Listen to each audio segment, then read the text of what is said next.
उसके ऊपर हमें कहीं ना कहीं रोक लगाना बहुत जरूरी है।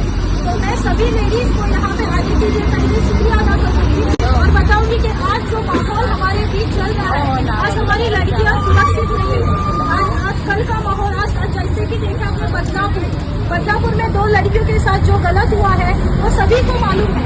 इसी तरह कोल्हापुर, कलकत्ता, उड़न, हर जगह जगह पे हमें सुनाई देना है। तो इसीलिए हम यहाँ पर आवाज उठाने के लिए आए हैं और भारत सरकार से हम अपील करें कि आज हमारे देश में आप कितनी भी सुविधा दे दीजिए, लेकिन हमारी लड़कियां आजाद नहीं है, हमारी लड़कियां सुरक्षित नहीं है। ही आमची मागणी आहे। आता बाकी कंट्रीमध्ये कमीत कमी सर जर समजा असं काय आढळून आला की 60 दिवसात फाशी देतात एक बातमी आहे, बलात्कार झालाय 7 वर्षाच्या मुलीच्या वर, 10 वर्षाच्या मुलीच्या वर. महाराष्ट्रातच कशाला धरताय तुम्ही? आपल्या सवत्सड्यावर सुद्धा आम्ही फिरायला जाऊ शकत नाही, तिथे सुद्धा बलात्कार होत आहेत आणि माणसाला मारून, लेडीजला मारून टाकताय. याचा अर्थ काय? आम्ही कुठे जायचं नाही काय? आमच्या मुली कुठे शिकवू शकत नाही काय? तुम्ही बेटी बचाव आणि बेटी पढाव म्हणतात, त्याचा उपयोग काय आहे? बेटी बचाव नुसतं बोलून झालं नाही, तर आम्हाला न्याय पाहिजे. माझ्या घरातली मुलगी आहे, शिकते 7वी मध्ये आता. ती मला सकाळी बोलते की मी शाळेत जाऊ की नको जाऊ, मला भीती वाटते. म्हणजे ही भीती निर्माण करणारे जी लोक आहेत ना, त्यांना जर एखाद्याला शास अशी भेटली ना तर साहेब हे सगळं बंद होऊन जाईल. कारण का सातत्याने काय वाढत राहतं, झालं नाही. दुसऱ्या दिवशी आता कोल्हापूरचं काल झाले. ही घटना ही जी घडते, ह्या लोकांना हा जिगारा देतोय कोण? आम्ही डायरेक्ट कुठल्यावरती आरोप करत नाही.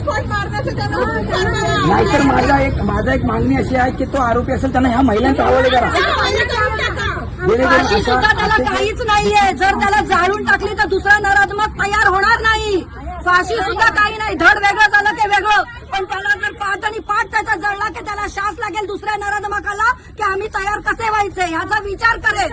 की तुम्ही हे आज किती वर्ष हे असंच घडत आलं आहे, ह्याला हे आपण काढू. आता तुमचं संविधानमध्ये 15 दिवस या 12 घंटे अगर न्याय द्यायला लागतात तर मग कसं होणार सर? आणि आमच्या महिला मुली सुरक्षित नाही आहेत, शाळेमध्ये नाही आहेत, नाही कुठल्या अड्ड्यामध्ये सुरक्षित आहे. आम्ही काय ते कुठल्या एरियामध्ये काय मुलांच्या पाठीमध्ये लागणार आहोत का? अगर शाळामध्ये प्रशाळामध्ये असं घडलं तर आम्ही करणार काय? कोणाकडे जाणार मागणी मागायला?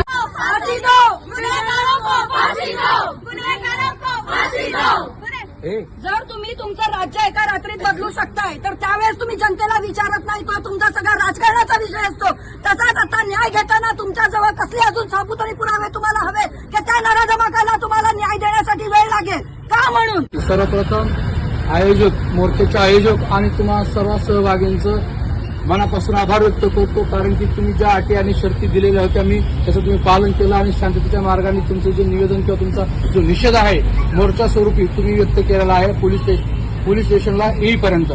आता निवेदनाच्या अनुषंगाने सांगतो, हे सगळ्यात पहिला मुद्दा आपण आज आलोय की आपल्या ज्या लहान लहान मुली किंवा चिमुकल्यांसोबत जे अपघात झाले आणि जे विकृत मानसिकतेची लोक आहेत त्यांना फाशी भेटली पाहिजे, ही आपली मांग आहे. दुसरा विषय त्याच्या व्यतिरिक्त दुसरा की पोलीस प्रशासनाजवळ आपण का आलो की आम्ही तुमच्याकडे आशेने बघतोय. याच्या पुढे असं होऊ नये म्हणून आम्हीच नियमित पेट्रोलिंग ठेवू, गावभेटी देऊ, त्याच्यानंतर प्रत्येक शाळा कॉलेजमध्ये सेमिनार घेऊ, तुमच्यामध्ये जनजागृती करून आणू आणि हा प्रकार किंवा अशा स्वरूपाचे प्रकार आपल्या हद्दीमध्ये होणार नाही त्याची पुरेपूर काळजी घेऊ.